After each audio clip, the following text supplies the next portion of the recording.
So we had started talking about the digestive system. We looked at the regions, we looked at the quadrants and how those organs are located. We looked at the path of the digestive system.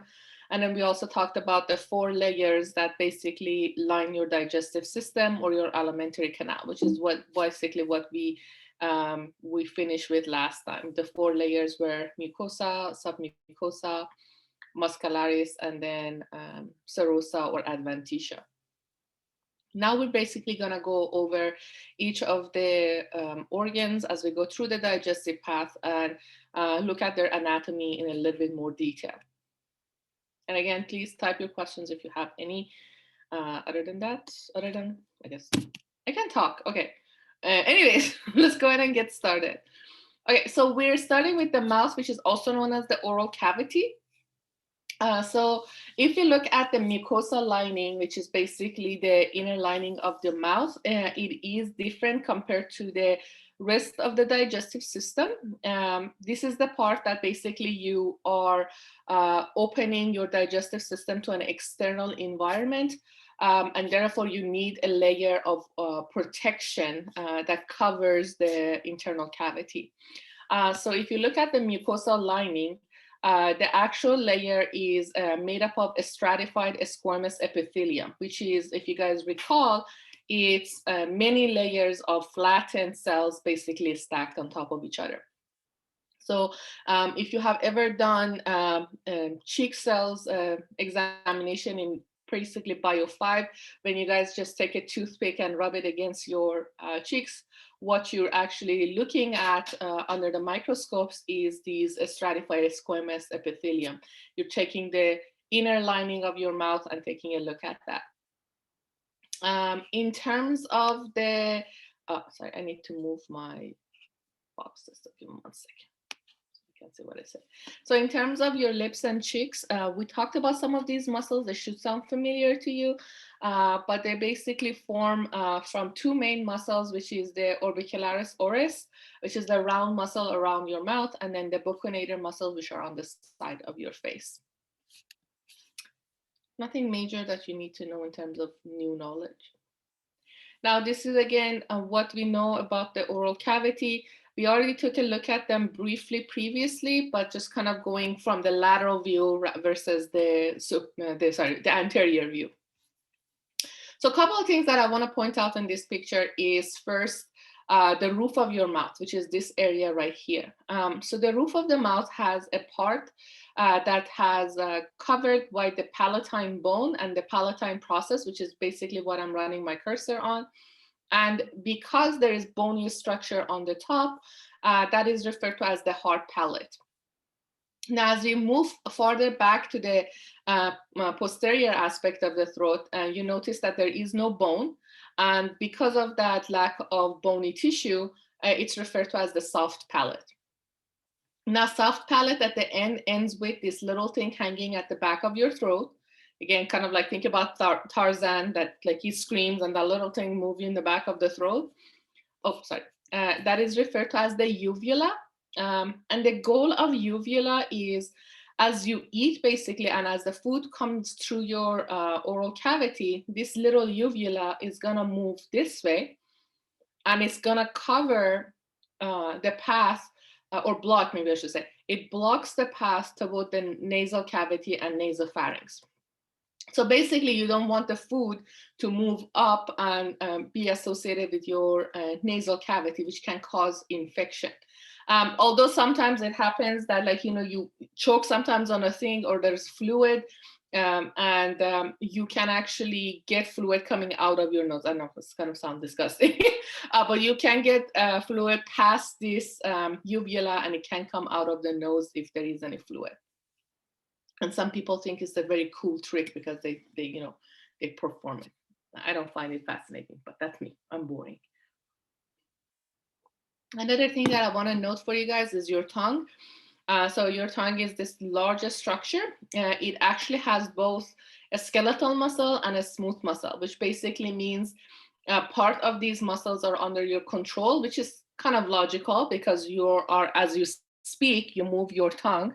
So those would be a skeletal muscle. And the muscles deeper in the tissue would be a smooth muscle. The other thing I want to note for you guys here is coming down. Notice again, the back of the throat would be your oropharynx, right? Part of the throat, that's your oropharynx. And then coming down, when you have that separation between the trachea for your respiratory system and the esophagus for your digestive system, that is your laryngopharynx. So this area right here is your laryngopharynx. And if you recall from the exam you just took today, the little flap that covers the trachea when you're eating food, that flap is referred to as the epiglottis. That literally comes down. And I think if you were taking an exam, it might have been one of your random questions. It comes down and covers the trachea to make sure the food doesn't pass through your respiratory system and goes down your esophagus. Any questions so far, guys? Any clarification or anything? This picture is really important, guys, so make sure you guys, the original one that I showed you last time, which is the whole digestive system, and then this one that I just finished talking about, they're typically one or both of them will be in your exam, so make sure you guys are comfortable with both. Now, if you guys look at your lips, there's that little connection point between your gum line and your lips. That's called labial frenulum. Labial implies lips. So basically that's a point of connection between your gum line and your lips. We already talked about the soft palate and hard palate. So it's just that information, again, presence of bone versus the absence of bone. The only thing that is added here is that what is the importance of the hard palate is that when your tongue moves, it actually pushes the food to the roof of your mouth, and it helps with basically mechanical digestion of your food. So it helps you with the action of chewing. And then palatoglossial arch, you don't need to know that, even though some people I think is find it fascinating because when you lift up your tongue, that point of attachment, somebody was like, oh my God, that's so cool. That's basically that point of attachment for your tongue to your, the bottom of your mouth. So that's the point of attachment. Okay, in terms of your tongue, we talked about this already. I mentioned that most of this is the skeletal muscle, but as I also mentioned, there are also muscles that are called the smooth muscles that are underneath the tongue. So they're considered deep inside the tongue. You don't need to know the intrinsic muscles versus extrinsic muscles. You guys can ignore that. So I'm trying to make it a little bit simpler, I guess. Now, when you look at the surface of your tongue, in terms of your gustatory sense or your sense of taste, we actually have different type of receptors that are found, or I should say little bumps on the surface of your tongue. There are three categories. They're not all for the sense of taste, but some of them are associated with the surface of, with the concept of taste. So the first one that you can see is called fungiform papilla, which are these dots that you see, kind of that whitish color to them. As I said, it kind of resembles tiny mushrooms on the surface of your tongue, and they are identified as part of your taste buds. You have what's called vellate papillary or papillae. These are also formed at the V shape on the back of your throat. So these are structured right here. And they're also involved in the process of taste or gustatory sense and creating your sense of taste. And then the last one, which are a lot of little tiny bumps on the surface of your tongue, called filiform papillae, which is all of these kind of reddish dots you see. These are the most common one you see on the surface of your tongue. And again, the goal of these are kind of like your fingerprints. Their goal is to hold on to your food and then push it to the roof of your mouth during the process of chewing.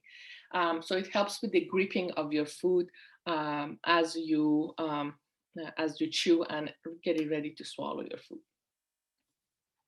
You never thought your tongue is that complicated, right? Okay, so next within our oral cavity, we have our teeth. Um, so what part is, sorry, what part is what? I don't know if you actually had a question. Sorry, Nelson. Um, okay, so type it because I don't know what do you mean by what part again. Anyways, so while you type it, I'll just move on. Okay, so when we're talking about your teeth, so there, as you know, and if you've ever been around kids, you basically have what we call deciduous teeth. Kind of like, you know, the trees that they drop their leaves after, you know, during fall or when the season changes. So in us, we have the same concept. We just lose them once in our lifetime. So in children, because their gum line is smaller, they have less number of teeth. So they only have about 20 teeth. Versus an adult, which are permanent teeth, where the gum line and the jawbone are large enough to accommodate up to 32 teeth. Deciduous teeth usually starts to come in around 6 months of age, and depending on the individual, lasts between age of 9 up to like 13, 14. But again, that number varies. Like my baby didn't have teeth until she was 14 months old, which was good because she started biting after that. But permanent teeth, they're supposed to be 32.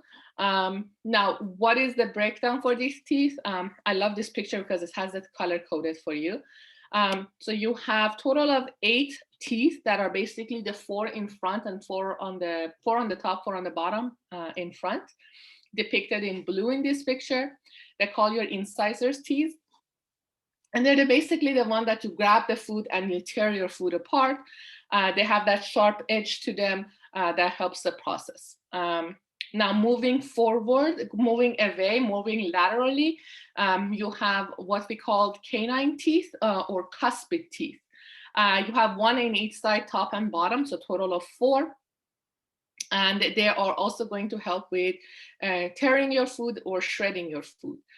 So if you look at the name canine, these teeth are much sharper and larger in animals like cats or dogs, or animals that eat a lot of meat. That helps them with tearing of the meat.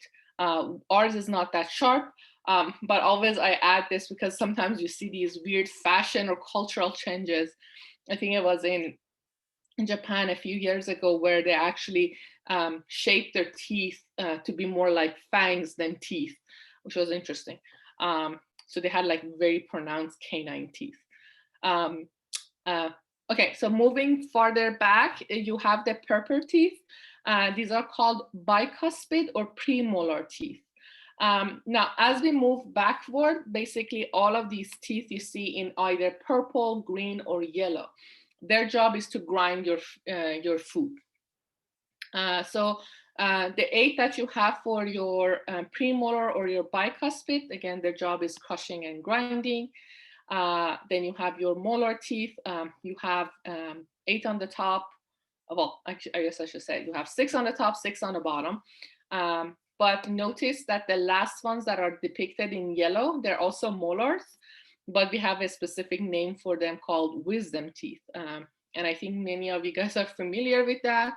Many of you guys actually have pulled it, I guess pulled your teeth, because for a lot of people, they don't have enough room in their jawbone. And as the wisdom teeth come in, it pushes all of the teeth out of order.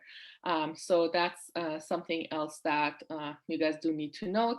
But if I ask you what is the category of wisdom teeth, then you should answer they are known as molar or tricuspid. And you remember what the word cuspid means, guys? We learned about that in anybody? What cuspid means what?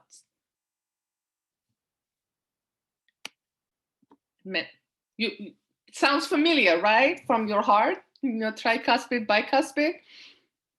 It meant flaps, right? So if you look at the teeth, you don't have flaps on your teeth, but you have these patterns on your teeth. And if you have 3 of them, they're called tricuspid. And if you have two lines or two patterns on them, that would be bicuspid. So for your exam, make sure you guys know the number of the teeth, know the location of them, and know their function. Oh, sorry, Nelson. Let me look back. So this one, the filiform papillae, that's the last thing I talked about in this slide. And we were just talking about these little red bumps on the surface of the tongue, and it basically helps you push the food to the roof of your mouth and helps you chew your food effectively. That's the last thing I said for that slide. So hopefully that will answer your question. Otherwise, please go back to the recording. Yes, thank you.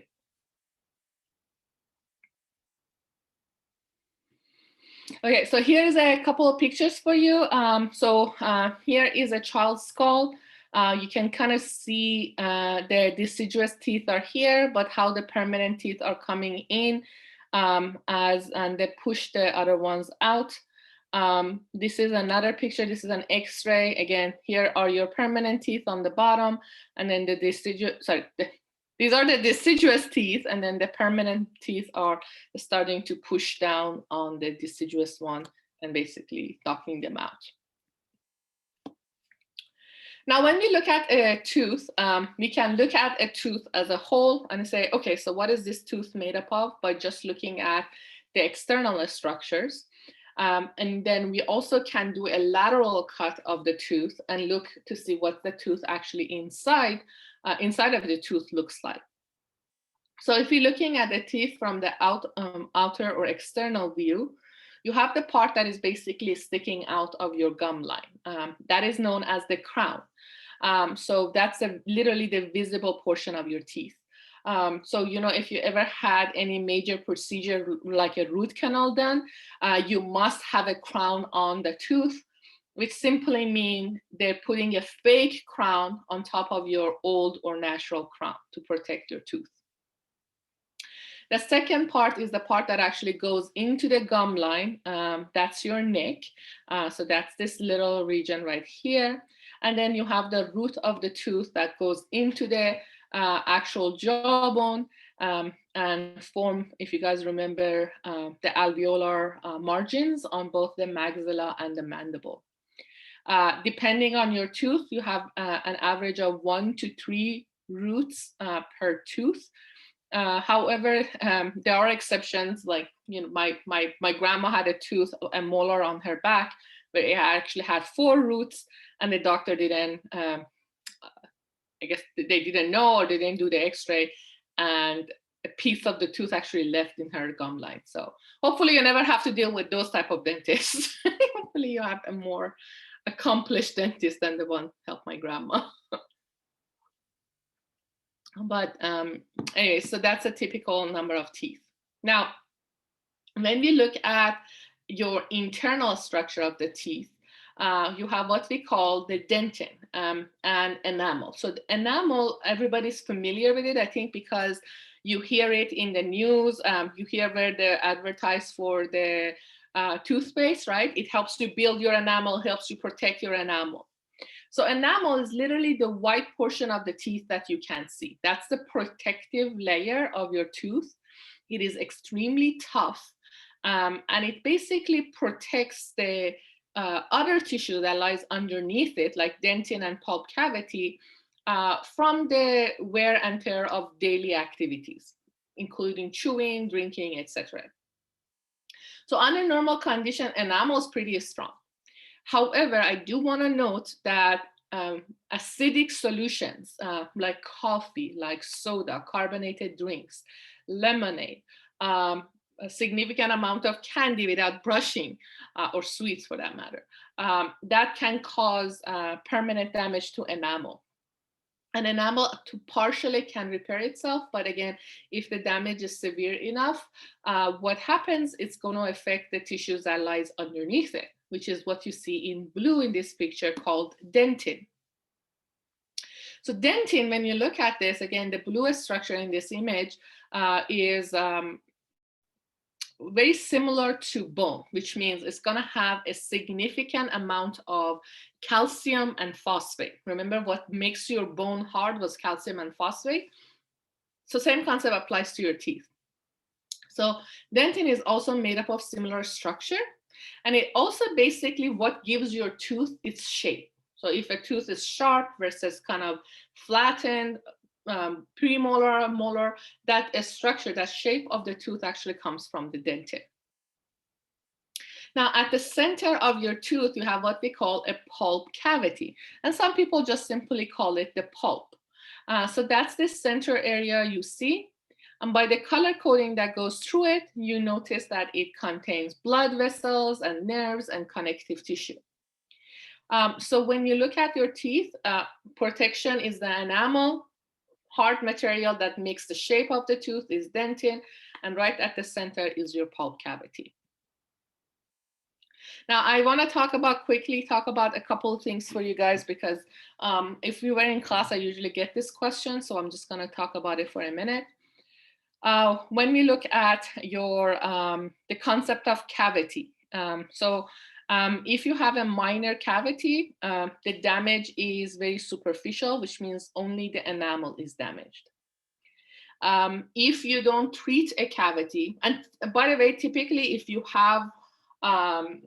go to the dentist and they notice this, they are really easy to fix. Typically it takes like literally under half an hour to fix them if the damage is really small and limited to enamel, and really cheap. And I want to make sure that cheap part is there. Now, as you ignore your cavities or you don't do your regular checkup, and there is a cavity, that cavity can extend underneath to reach your dentin. So in these cases, there is more damage to your permanent teeth, and it's going to take more effort to fix it. Now, again, if you let it go even farther than that, what happens is that the cavity can extend all the way down to the pulp cavity, which is where you have your nerves and blood vessels. And that's where you're going to have infections of the tooth, and that typically requires what we call a root canal procedure. So in that case, sometimes the tooth can be saved by doing the procedure of root canal. And if the damage is significant and the tooth actually has lost its structure, then they may actually end up pulling the tooth and you require an implant. So take minor cavities seriously so it doesn't end up to something really drastic. And then one other thing that I want to add here, regarding cavities, what causes the cavity in the first place is typically you have bacteria in your mouth. I think everybody understands that there's a lot of bacteria in your mouth. When you eat something and you don't brush your teeth, whatever food that you ate, it stays on the surface of your teeth, and that causes the bacteria to basically have a really good food source. So the bacteria are going to take the food that is sitting on the surface of your teeth. Now that can be a piece of chocolate, candy, or it could be rice or anything else you ate. But candy is a better source for bacteria. They take that, they eat it, they consume it as a source of energy for themselves. And then they create a byproduct, basically a bacteria poop. And I put that in quote unquote. And that is acidic. What the bacteria produces as a byproduct, that's acidic. And that acidic component is what causes damage to the teeth. It causes damage to the enamel and eventually dentin and pulp cavity. Is it genetic? Yes, there are genetic components to teeth. However, a lot of how your teeth would look like has two main components. One is the environment. So when you're a kid, how much calcium you have taken, which makes your teeth very strong. And then the second one is basically taking care of your teeth. So I know people that are like, and I'm gonna just use myself as an example. I came from Iran where there wasn't much dairy products. So my mom has really bad teeth. And by the age of 20, I actually had 3 root canals. and I actually broke, and you're gonna laugh at this, I broke a tooth on a Tic Tac. I literally a chunk of my teeth comes out when I chew on a Tic Tac, which I don't think many people can say that. I mean, like I've seen people chew pistachio things with it. Oh, ooh, wow, yeah, sorry. That sounds painful too. So yes, there is a genetic component to it, but a lot of times if you move into an environment that has very dairy-rich or calcium-rich diet, then that genetic component can be suppressed significantly. A lot of the genetic component disease, like breast cancer, the environment is what causes it to flare up or be suppressed. So yes and no. Yes, there is a genetic component, but you can overcome it by environment for most part. Hopefully that answered your question. Okay. Any other questions? Any other concerns, guys? I think I lost one of my students. Okay. So salivary glands, I already mentioned this last time. We said there are 3 sets of salivary glands. The ones that are on the side of your jawbone or your side of your face, these are called the parotid glands. There's one right underneath your tongue, that's called the sublingual gland, and then one that is built into the mandible called submandibular gland. Now, each of these salivary glands actually produce a different type of saliva. The one that are on the side of your face, they have almost 99% of the cells are cells called serous cells. Therefore, they produce an extremely watery saliva. And I want to kind of give you an example. When you eat something really sour, right? What happens is you actually, your mouth, or even think about something sour, your mouth fills with water, right? So the reason for that is, again, if you're eating something sour, that sour environment is really bad for your teeth. So what is your parotid gland doing is just literally pushing a lot of water into your mouth as a saliva to dilute that acidic environment, to help you protect your teeth, which is pretty cool. I don't think anybody has ever thought about, why do I feel of something sour and I'm, and my mouth starts to water? It's actually a defense mechanism to protect your teeth, which I think is really fun. They're also the ones that can get infected if you have mumps. You basically get really swollen salivary gland, and it's extremely painful.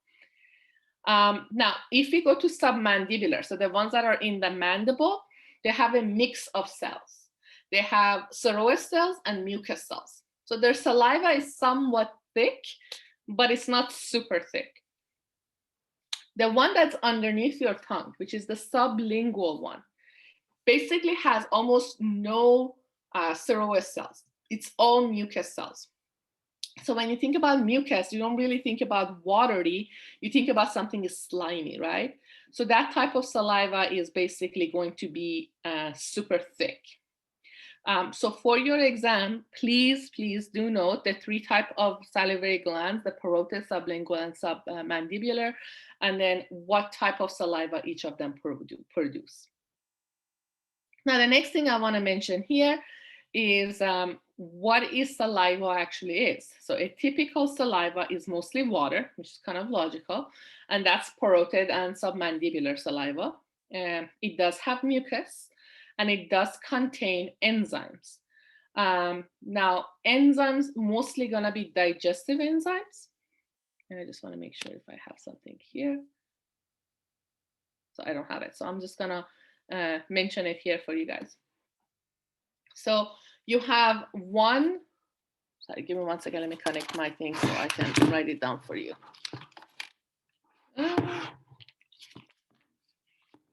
Okay, that's a challenge.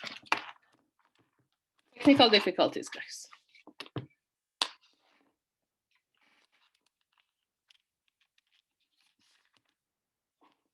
Okay, so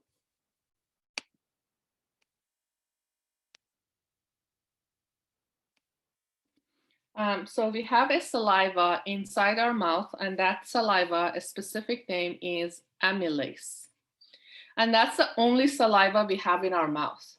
Now, the job of the amylase, if you guys remember, these enzymes are responsible for taking one of the food groups, which is either carbs, proteins, or lipids, and breaking them down to their simple building blocks. So in case of the enzyme amylase, so this is an enzyme. In case of enzyme amylase, you're gonna take carbs or your carbohydrates, and you're gonna break them down to simple sugars. So this is my 3 questions for the exam, guys. So pay attention to this. If I ask you guys, do we have chemical breakdown of all food groups in my mouth? Chemical breakdown of all food groups in my mouth. What would you say?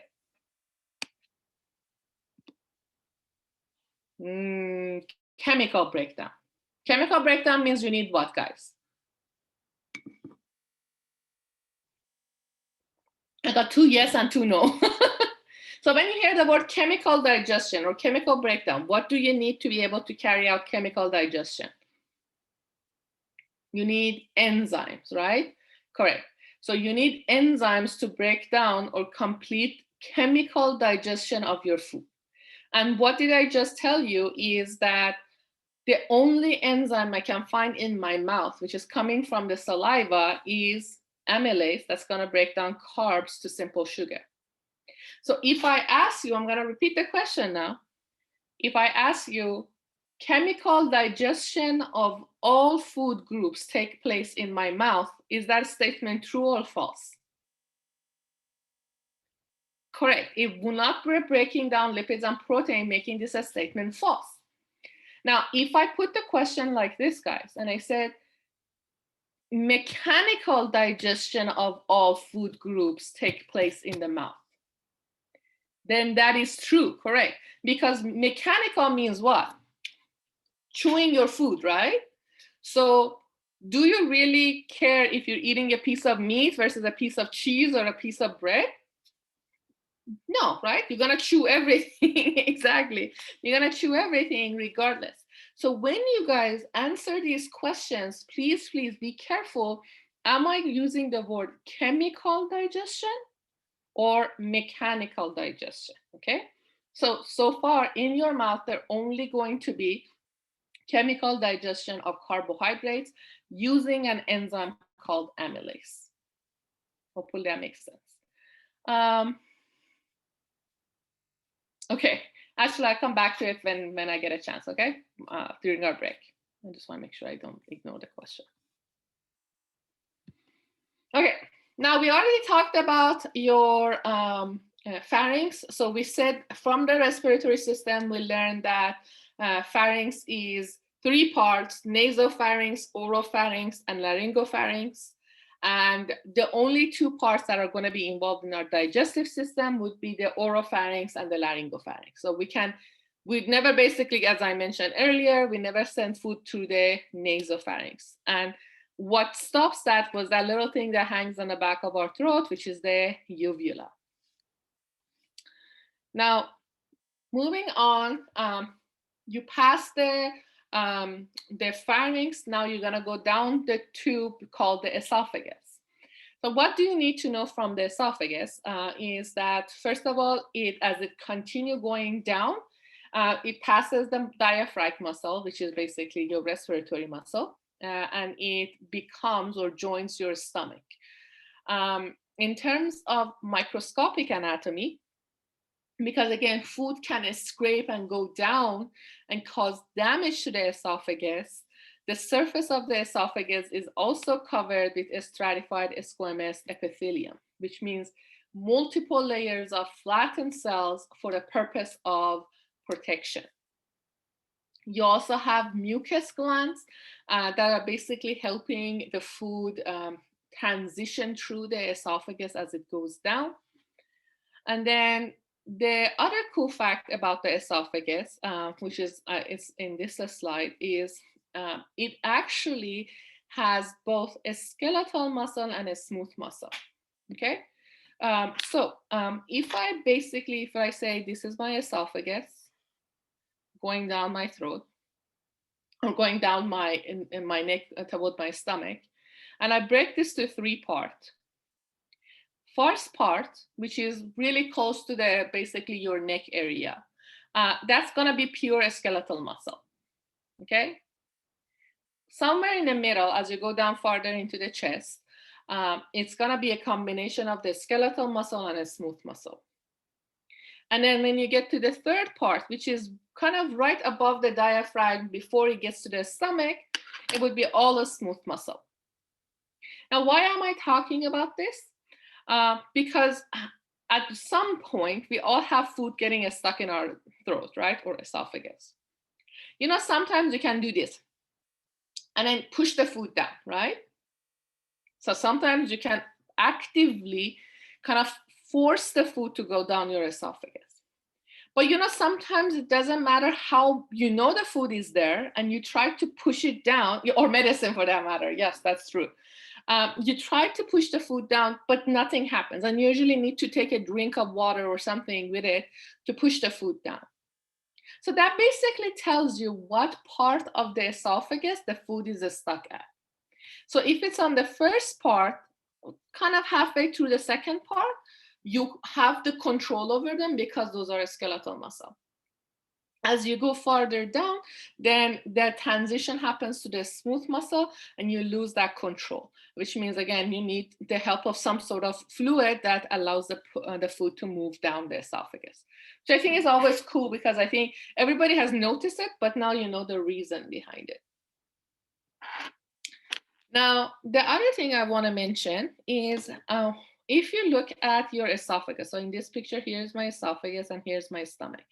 So the region where the stomach and esophagus are joining each other, there is a little circular muscle that basically makes sure the food only transitions one way. So you may, all or many of you may know that the environment of the stomach is acidic. So that acidity is good for the stomach and the digestion of the food, but I don't want that acidic environment to come up my esophagus. So what I have done is literally put a valve, which is known as a sphincter, to prevent the acidic environment of the stomach to come up to the esophagus. Now, this sphincter has 2 names. So again, the location is right here where I highlighted in red. It's called lower esophageal sphincter, as in it's at the end of the esophagus. Or it's also called cardiac sphincter, because logically your heart would have been sitting right here. So again, your heart would be right where that transition is happening. So you can also call it the cardiac sphincter. And I know, like a lot of time people, you know how they say, oh my God, I have this really bad pain in my chest. And it's like, oh, are you having a heart attack? And I said, no, I'm having a heartburn, right? So the symptoms, a lot of people confuse them when you look at heart attack versus acid reflux or heartburn, because the location is the same place as basically. Is this making sense, guys? Is there any questions, any clarification on anything?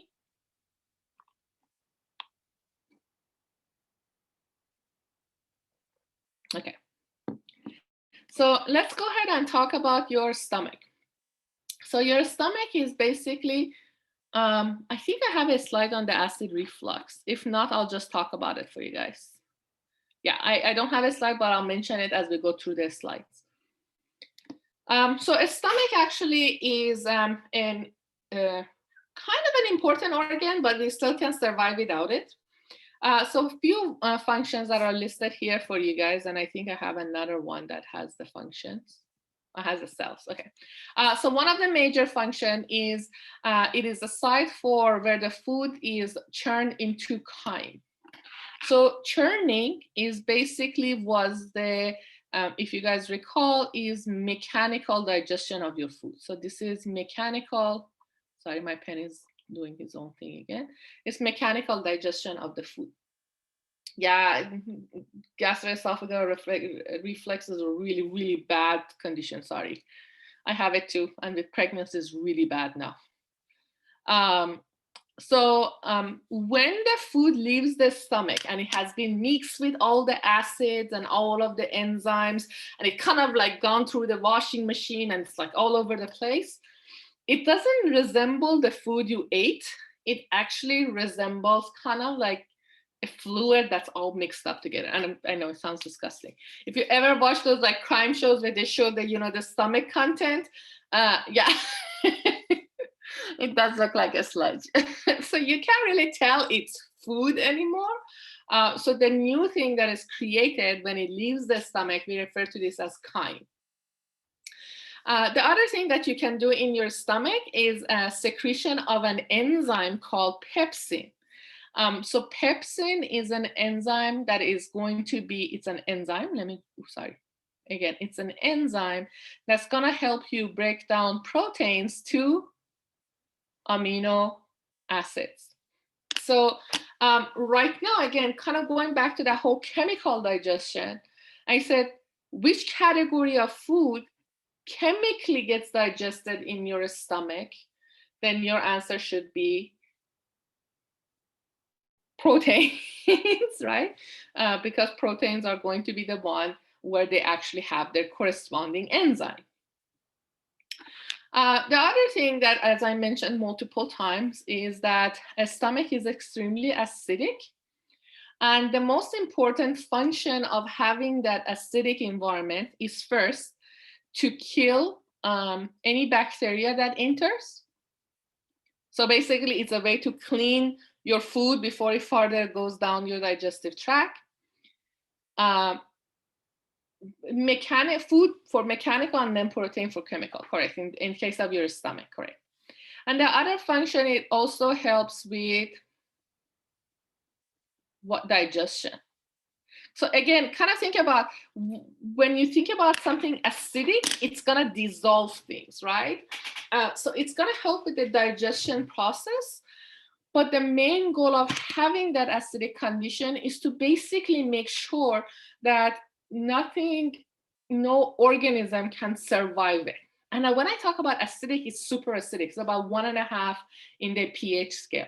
So remember, basically the lowest number is 0 for acid, so you're at 1.5. So it is super acidic. Yeah, it's like battery acid.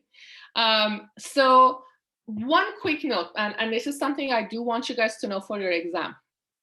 When we're talking about somebody having food poisoning, what causes food poisoning, guys? Typically, what do you hear causing food poisoning?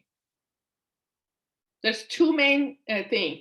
Viruses don't usually cause food poisoning. What type of bacteria? So yes, you are correct, but there's two main culprits on the bacteria part. What are they? E. coli, right? What's the second one? It starts with S. Yeah, salmonella. So there are strains, not all of them, there are strains of E. coli and salmonella that are resistant to the acidic environment of the stomach. So they basically can survive in that acidic environment. And that's what causes basically the food poisoning symptoms and the actual food poisoning, I guess. So keep in mind that even though the environment of the stomach is super acidic, it still has some bacteria that can survive it. And know the two types of bacteria would be E. coli, and the second one would be salmonella. Is this making sense, guys, so far? Any questions about that? Awesome. I think the digestive system is really cool because, you know, you always eat, right? And you kind of see how that food is actually being processed and what caused some of the, you know, conditions. Now, today, when you guys looking at the picture of the stomach, you'll notice that you have the stomach as a whole, and then you have sections or segmentation within the stomach. So the stomach has this kind of a curvature on the top. That curvature is called fundus. And we're going to talk about this also in terms of uterus for women reproductive system. It also has that kind of dome-shaped pattern, and that's what the word fundus actually originates from. So that kind of a curvature or dome shape is called fundus. Yes, you can also, men also can have food babies because they have a fundus and it gets big. And I'll mention that quickly as well.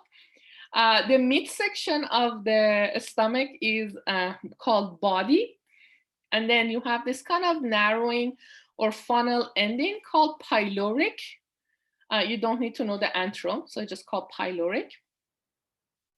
And again, the region that is right where the esophagus joins the stomach, the region, so pay attention to this, guys. There is a region called cardiac region, okay? So the region is called cardiac region. And then you have your sphincter here, and then you have an sphincter right here. So the sphincter that is up here, because its proximity to the cardiac region or your heart, is called, again, cardiac sphincter.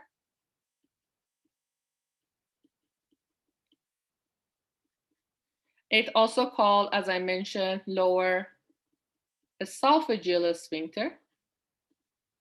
And then the one that is at the end of the stomach, where it connects basically to your duodenum, or the first part of the small intestine, that's called the pyloric sphincter. So and I have another picture that has it marked, I think, here. So again, the end of it is referred to as the pyloric sphincter, and when esophagus joins the stomach, it's called lower esophageal sphincter or cardiac sphincter, cardiac or lower esophageal. Now, going back to the other part, we also talked about this last time, but just kind of mention it. Your stomach has two curvature. The really big curvature right here called the greater curvature. And the smaller one on the top is called the lesser curvature. And when you're looking at these two curvature, lesser curvature is connected to a mesentery called lesser omentum, and the one on the bottom is connected to the greater omentum. One of the main functions of the stomach basically is the stomach can expand in its size, going back to that whole concept of food baby. So a stomach can get bigger, and by bigger, I mean it can go from about a normal size of about half a liter, which is a typical water bottle, the small ones, to about 4 liters. So that's 8 times of its normal size. And the increase in size happens because inside of the stomach, and you can see this, you have these patterns inside the stomach called rugae. So kind of the one I describe it is if you had a piece of paper and you crumple that piece of paper, those folds that you see on your paper, those are your rugaes. And then what happens is as you eat your food, your stomach says, I need to expand. So it literally opens those folds of crumpled piece of paper, opens them up and allows the stomach to expand up to 8 times its normal size, guys. That is huge. And that's why you actually feel that little bump forming on your belly because your stomach can increase significantly in size. The other thing that we have is in terms of the layers that forms the muscularis externa. That's basically referred to as 3 layers, which are longitudinal, circular, and oblique. Please recall that when we looked at any other organs, we actually only have 2 layers for the muscularis externa. But because the stomach moves so much and it needs to churn the food, it has 3 layers of muscles or smooth muscles. I know it's a lot of food, but surprisingly, there are people that actually feel their stomach, and there are rare scenarios where the actual stomach has burst because there was so much food in it. So that was disgusting. You can Google search it on your own time and watch YouTube videos on it, but it's really, really disgusting. I find it really disgusting. In case of when the stomach bursts, these are individuals that are extremely obese and their rugaes don't really work anymore. So the stomach is just super big and it just never goes back. So they don't have that elasticity in the stomach, and then basically they don't understand their food. So eventually it's tissue and it gets worn out. Okay, now we're finishing up the stomach. I just want to kind of mention one quick thing. Uh, well, I hope you were avoiding that in the first place. You shouldn't be eating all you can eat anyway. So listen to the signals of your body. That's the way I think about it. Just because it's free or cheap, you shouldn't be eating it. I know, right? Well, for Thanksgiving, you can just basically not eat the whole day and then eat a really heavy meal, which is also not good. But um,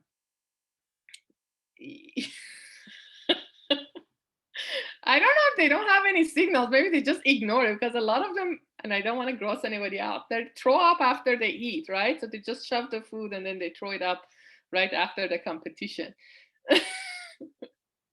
I don't know what is that Korean barbecue? Is KBBQ? It's Korean. I don't know. I'm under a rock. Okay. Sometimes you guys posting, I'm like, huh? Okay, let me just tell you something to laugh. I've been here in the US for 20 years now, and I had Korean barbecue once. And it was a free thing. They were giving samples. And literally, there is one of the best Korean barbecues literally down the street, half a mile from me. And I never got there. I know. I love my burgers. Nothing comes close to my burgers. I'm sorry. Yeah, they're too expensive. I'm cheap. See, a burger, you can have a good burger for like under 10, but you can't do that with a Korean barbecue. Sorry, ignore this. There is an all you can eat Korean barbecue. Okay, there is none of them near me. Let me put it that way.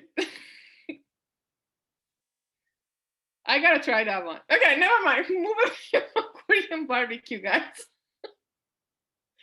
So now we're talking about Korean barbecue. Way off tangent.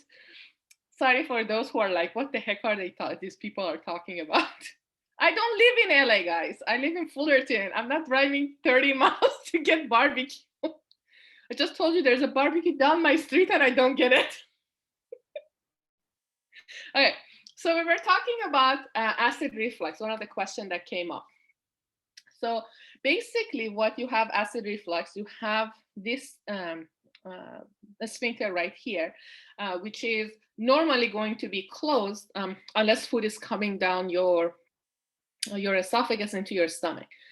But sometimes when there is way too much food in the stomach, what happens is the food pushes underneath the esophagus, underneath the sphincter, and causes the acidic environment of the stomach to enter the esophagus. And that's basically cause damage to the lining of the esophagus, and that creates that kind of really bad feeling of pain right where your diaphragm or your heart is.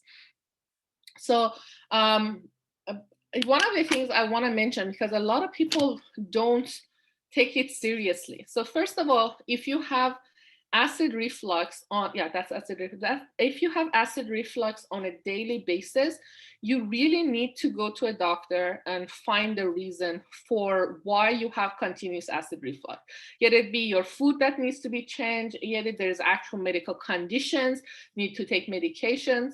But I would strongly, and I really want to make sure this is clear to everybody, please avoid just throwing thumbs up or whatever, over the counter acid reflux medications that are on the market as a way to protect yourself or deal with the condition. And the main reason that I'm saying this is one of the common cancers that are becoming more and more is a cancer of esophagus. Believe it or not, cancer of esophagus. Then the reason why it's happening is because when the acid comes up to the esophagus and that lining gets damaged, you need to replace it. And because that replacement happens so often, which is normally shouldn't be, it opens up doors for abnormal cell growth. And that abnormal cell growth can lead to esophageal cancer. So take your acid reflux seriously. I know a lot of you guys, I just ate something hot, or I'm just gonna, thumbs are so much easier to take than going to a doctor and make an appointment. But if you have acid reflux on daily basis, there must be an underlying reason for that. Sometimes your stomach is not producing enough acid, which causes the loosening of the sphincter, making you susceptible to it. Sometimes you're eating food that you're not supposed to be taking.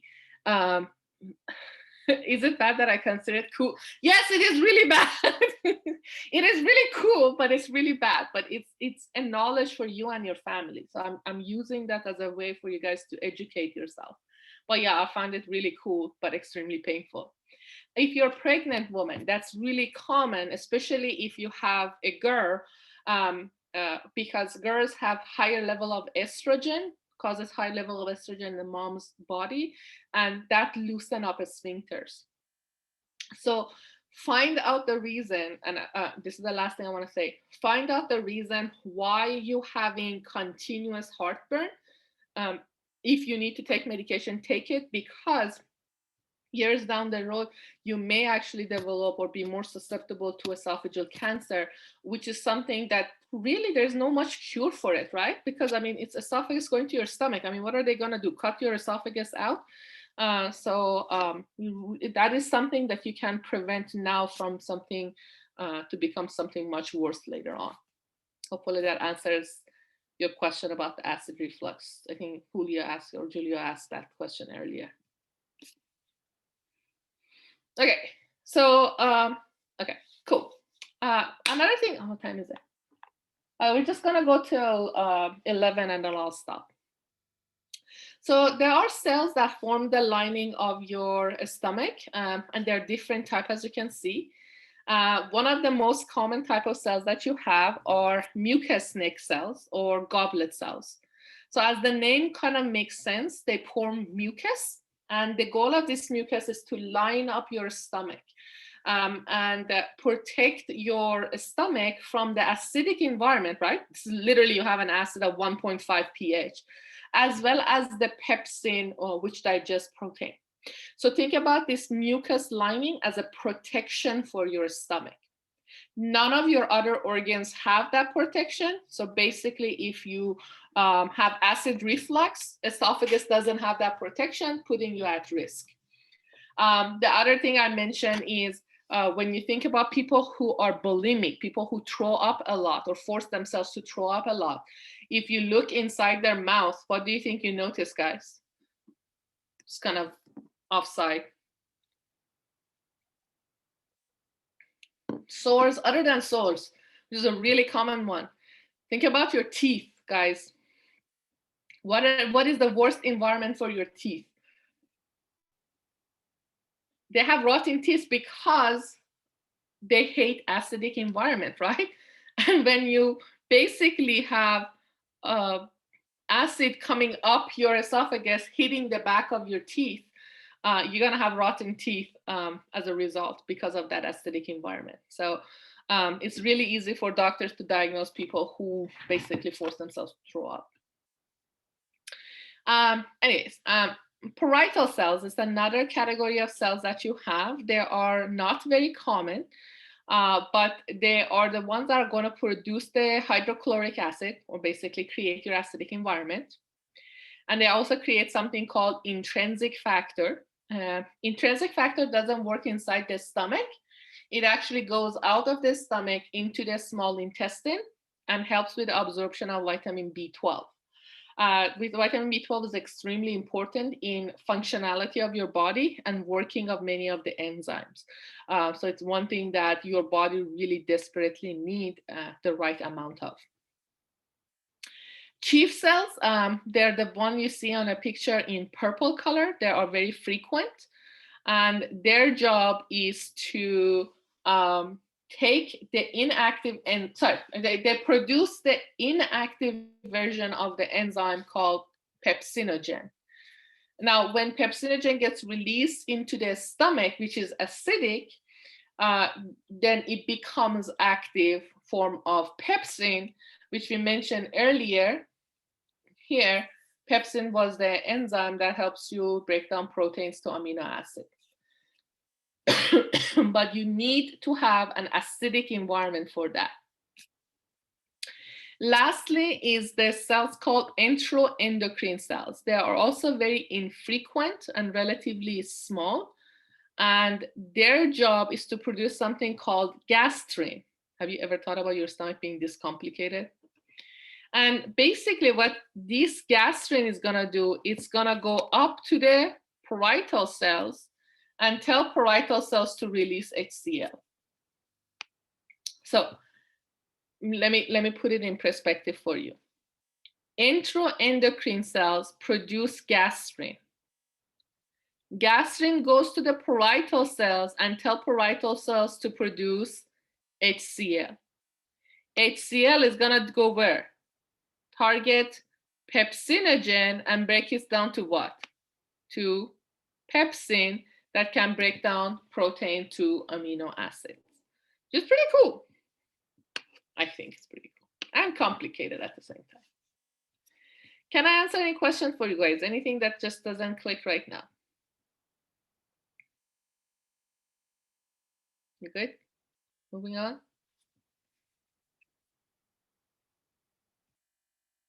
Okay. We can ignore this picture. There's nothing essential about that.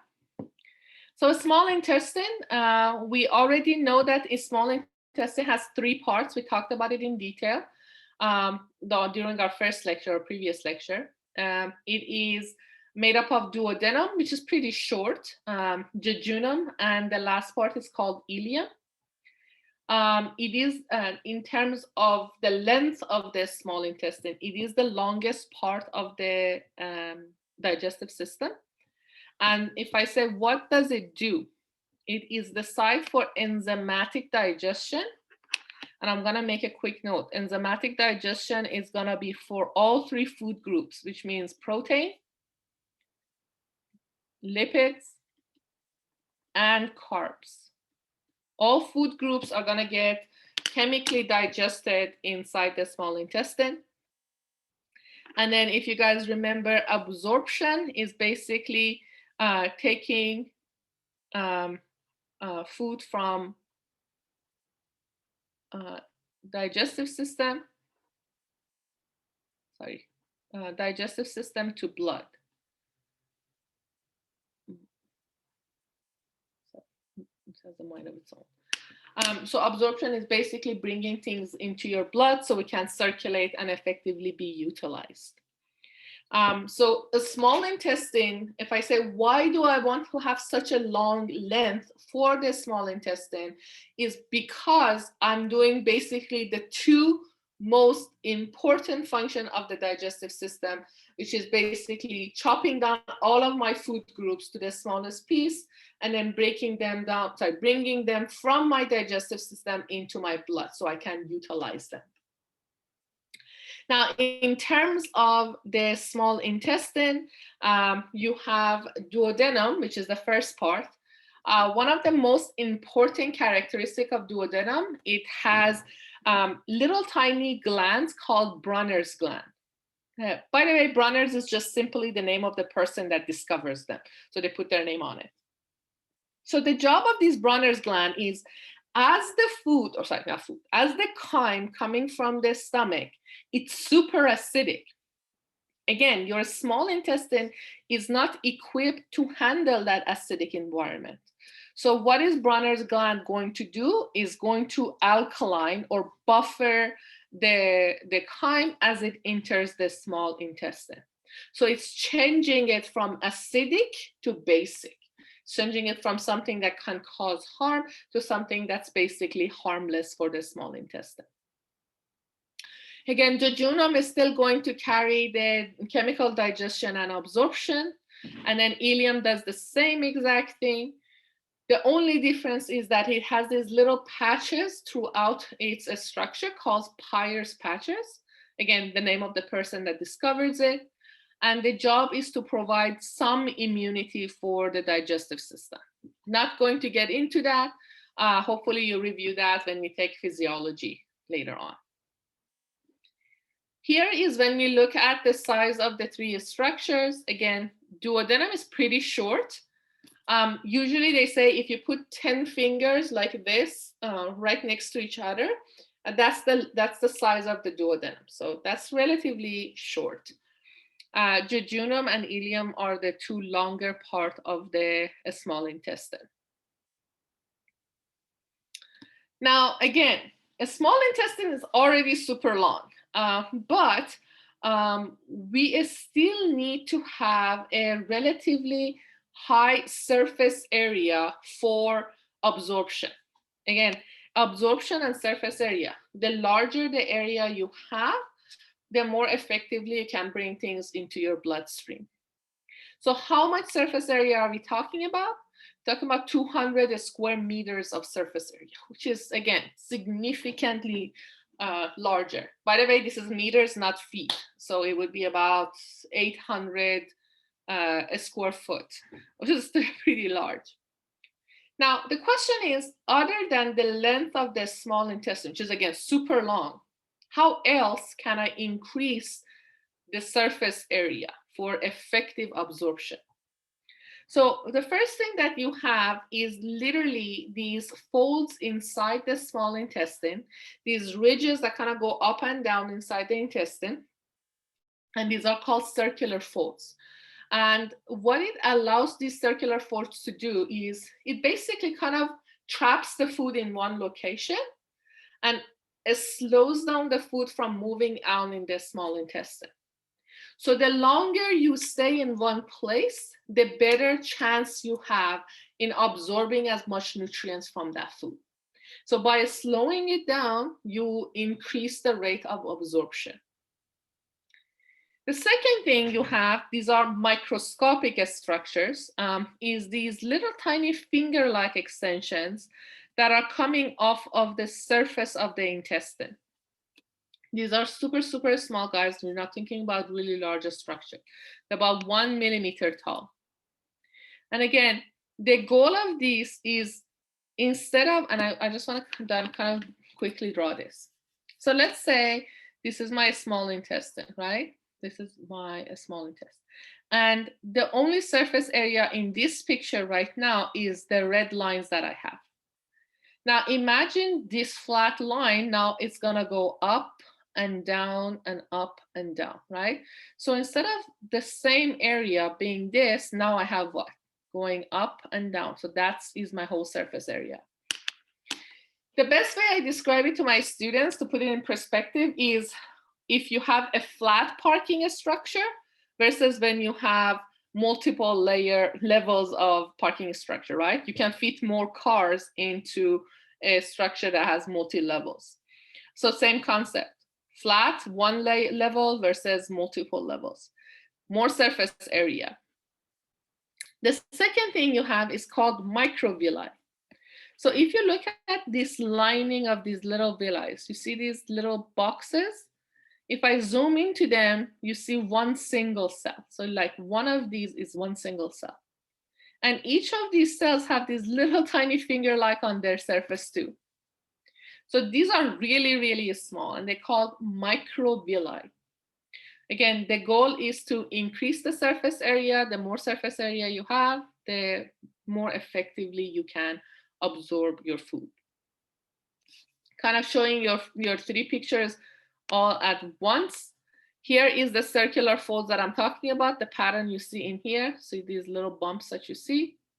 And then if you look at inside, here's my microvilli, the little patterns of extensions that are coming out. And then if I zoom into those, each of the cells are gonna have these little extensions coming off of them. Any questions, guys? Any clarification, anything?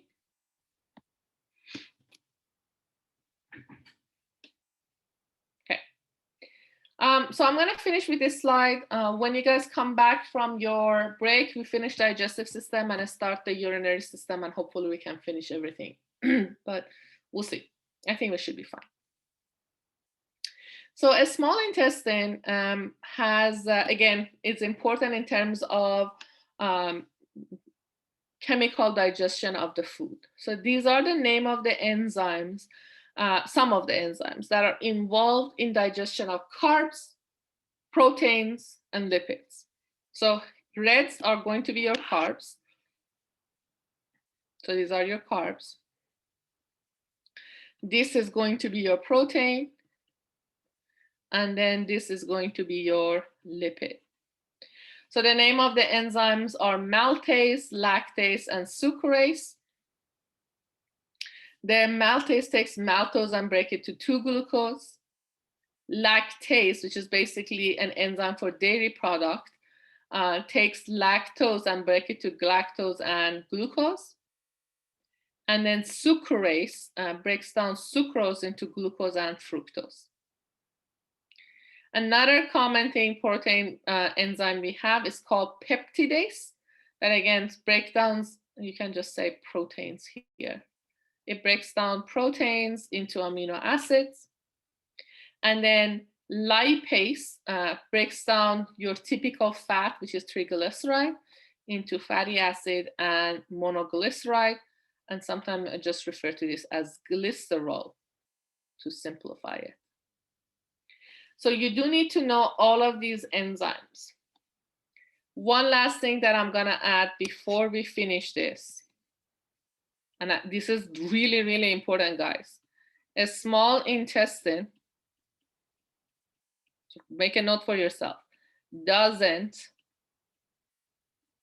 produce any enzymes. So all of the things that I've listed here, maltase, lactase, sucrase, peptidase, they are ending up in the small intestine, but they're not produced by the small intestine. They're all produced by, anybody knows where all these enzymes come from? One of the worst cancers that can be associated with this, cancer that killed Steve Jobs, anybody? Pancreas. Correct, all of these enzymes are produced by your pancreas, which is an extremely important organ. Many people do not survive if they have a cancer of this organ, because it's so important for the digestive process, balancing insulin, balancing your sugar, your blood sugar in general. So pancreas is producing all the enzymes that are listed in this picture, but they end up in, yes, that's true.